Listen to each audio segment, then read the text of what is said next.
సోదరులారా, శుక్రవారం నాడు ప్రతి ముస్లిం చేయవలసినటువంటి సున్నతుల గురించి తెలుసుకుందాం.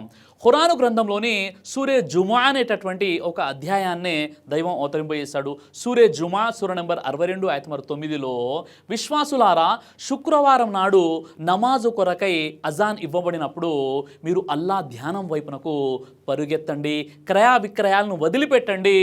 మీరు తెలుసుకోగలిగితే ఇది ఎంతో మీకోసం మేలైనటువంటి విషయం అని దైవం తెలియశాడు. కాబట్టి చాలామంది ధార్మిక పండితులు చెప్పే విషయం ఏంటంటే, శుక్రవారం అజాన్ తర్వాత బిజినెస్ లావాదేవీలు, క్రయ విక్రయాలు, ట్రాన్సాక్షన్స్ ఇవన్నీ కూడా వదిలేసి మసీదులోకి వచ్చేసి మసీదులో కూర్చోవాలి. జుమా అజాన్ తర్వాత ఎలాంటి బిజినెస్ చేయకూడదని చాలామంది ధార్మిక పండితులు కూడా తెలియజేశారు.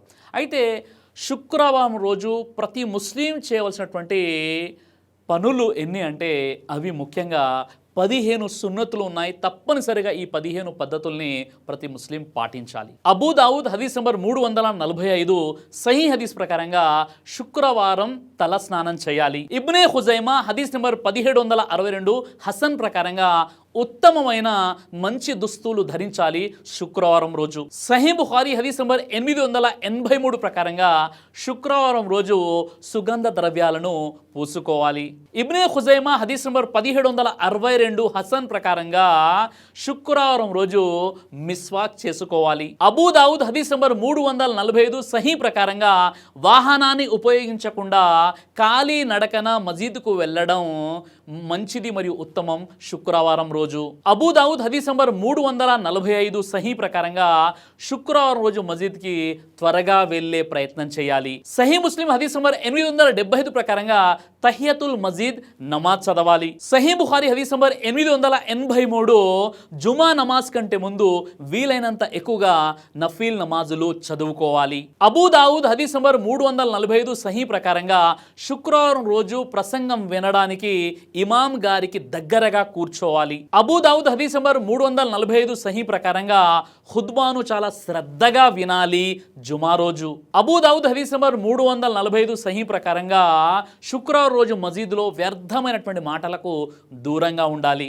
సహీ ముస్లిం హదీస్ నంబర్ 881 ప్రకారంగా జుమా నమాజు తర్వాత సున్నత్ నమాజులు కూడా చదువుకోవాలి. సహీ బుఖారీ హదీస్ నంబర్ 935 ప్రకారంగా దువా అంగీకరించబడేటటువంటి సమయాన్ని వెతకాలి. సహీహుల్ జామీ హదీస్ నంబర్ 6470 జుమా రోజు సూరే కహఫ్ని పట్టించాలి. అబూ దావుద్ హదీస్ నంబర్ 1047 సహీ ప్రకారంగా జుమా రోజు ఎక్కువగా ప్రవక్త ముహమ్మద్ సల్లల్లాహు అలైహి వసల్లం వారిపై దరూదు పట్టించాలి. ఈ విధంగా 15 విషయాలు తప్పనిసరిగా ప్రతి ముస్లిం పాటించాలి జుమా రోజు. అల్లాహ్ సుబ్హానహు వ తఆలా జుమాని సరిగ్గా అర్థం చేసుకొని ఆచరించేటటువంటి సద్బుద్ధిని మనందరికీ ప్రసాదించుగాక. ఆమీన్ యా రబ్బుల్ ఆలమీన్. శుక్రవారం చనిపోతే సమాధి శిక్షలు ఉండవు కదా, మరి అలాంటప్పుడు ఒక విశ్వాసి శుక్రవారం రోజు చనిపోయి కొన్ని కారణాల వల్ల ఆ వ్యక్తిని శనివారం రోజు దహన సంస్కారాలు చేసినట్లయితే ఆ వ్యక్తికి ఖబర్ యొక్క అజాబ్ ఉంటుందా ఉండదా అన్న ప్రశ్నని కొంతమంది అడుగుతూ ఉంటారు. సునన్ తిర్మిజీ హదీస్ నంబర్ 1074 ప్రవక్త ముహమ్మద్ సల్లల్లాహు అలైహి వసల్లం వారు ఈ విధంగా తెలియజేశారు, ఏ విశ్వాసి అయితే జుమ్మా రోజు శుక్రవారం రోజు చనిపోతాడో అతనికి ఖబర్ యొక్క ఫిత్నా ఉండదు, అంటే ఖబర్ యొక్క అజాబ్ సమాధి శిక్ష ఉండదు అని ప్రవక్త ముహమ్మద్ సల్లల్లాహు అలైహి వసల్లం వారు తెలియజేశారు. అయితే ఇక్కడ ప్రవక్త ముహమ్మద్ సల్లల్లాహు అలైహి వసల్లం వారు జుమ్మా రోజు చనిపోయినటువంటి విశ్వాసికి సమాధి శిక్ష ఉండదు అని చెప్పారే తప్ప, జుమ్మా రోజు చనిపోయి జుమ్మా రోజు మాత్రమే తద్ఫీన్ దహన సంస్కారాలు చేయబడినటువంటి వ్యక్తికి మాత్రమే సమాధి శిక్ష ఉండదని ప్రవక్త ముహమ్మద్ సల్లల్లాహు అలైహి వసల్లం వారు ఎక్కడ కూడా చెప్పలేదు. హదీస్లో కూడా ఇలాంటి విషయాలు లేవు. ఇక్కడ హదీస్లో జుమా రోజు చనిపోతే అని ఉంది, కానీ దహన సంస్కారాలు ఎప్పుడు చేసినా ఆ చనిపోయినటువంటి వ్యక్తికి సంబంధం లేదు. ఎందుకంటే వారి యొక్క పరిస్థితులను బట్టి వారు దహన సంస్కారాలు చేసుకుంటారు. ఇక్కడ జుమా రోజు చనిపోయి జుమా రోజే దహన సంస్కారాలు చేయబడినటువంటి వ్యక్తి మాత్రమే ఖబర్ అజాబ్ నుండి అతడు కాపాడబడతాడని ఎక్కడ కూడా హదీసులో లేదు. ఇస్లాంలో ఒక వ్యక్తి చనిపోతే ఆ వ్యక్తి యొక్క దహన సంస్కారాలు తద్ఫీన్ వెంటనే జరిగేటటువంటి ఏర్పాట్లు చేయాలని తాకీదు చేయడం జరిగింది. కానీ కొన్ని సందర్భాల్లో వారికి కావలసినటువంటి అత్యవసరమైనటువంటి వ్యక్తులు రావాల్సినటువంటి అవసరం ఏర్పడినప్పుడు పరిస్థితులను బట్టి కాస్త ఆలస్యం అవుతుంది. అలానే శుక్రవారం ఒక వ్యక్తి చనిపోతే శనివారం అతనికి తద్ఫీన్ చేసినందుకు అతనికి ఖబర్ అజాబ్ ఉంటుందని అలా చెప్పకూడదు. ఎందుకంటే చనిపోయింది శుక్రవారం కాబట్టి వారి యొక్క పరిస్థితులను బట్టి వారు తద్ఫీన్ చేస్తారు.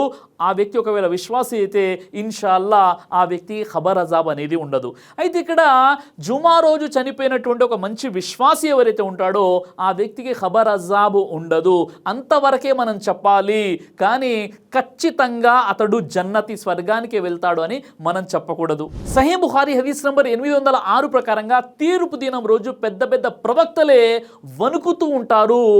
మా పరిస్థితి ఏమవుతుందో అనేటటువంటి భయం వారిలో ఉంటుంది. మరి అలాంటప్పుడు ఒక సాధారణ వ్యక్తి జుమా రోజు చనిపోతే అతడు గొప్ప విశ్వాసి అయినా ఖచ్చితంగా స్వర్గానికి వెళ్తాడని మనం చెప్పకూడదు. అతనికి ఖబర్ అజాబ్ ఉండదు అని మనం చెప్పవచ్చు. ఎందుకంటే హదీసులో జుమా రోజు శుక్రవారం రోజు ఒక విశ్వాసి చనిపోతే అతడు ఖబర్ యొక్క ఫిత్నా నుండి రక్షించబడతాడని ఉంది. కాబట్టి అల్లాహ్ సుబ్హానహు వ తఆలా మీకు నాకు మనందరి కూడా విశ్వాసంతో కూడుకున్నటువంటి మరణాన్ని ప్రసాదించుగాక. ఆమీన్ యా రబ్బుల్.